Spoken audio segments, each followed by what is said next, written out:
Welcome to Burlap Teachers. Enjoy the video. In this video, I will show you how to play Pokémon on PPSSPP. First, you'll need to download the PPSSPP emulator. Head over to the official website or your device's app store to get the latest version. It's available for many platforms, including Windows, Android, and iOS. Make sure your system has at least 2 GB of RAM for optimal performance. Installation is straightforward. Just follow the simple instructions. Next, you'll need the Pokémon game files themselves. These are typically in ISO or CSO format. Search for these game ROMs from trusted online communities or archives.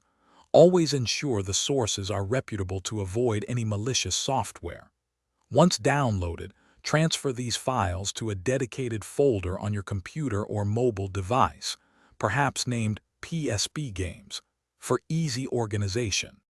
Now let's get to playing. Open the PPSSPP emulator you just installed. On the main interface, you'll see a Games tab. Click on it, then navigate to the folder where you saved your Pokémon ISO or CSO files.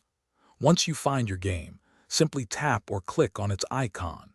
The game should launch, and you'll be ready to embark on your Pokémon adventure in just a few moments. To enhance your experience, consider optimizing PPSSPP settings. In the graphics menu, you can adjust rendering resolution. Try 2x PSP for a good balance.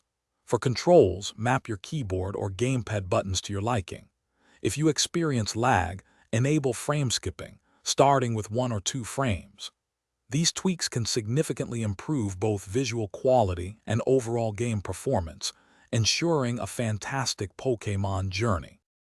Thanks for watching. Consider subscribing if this video helped you.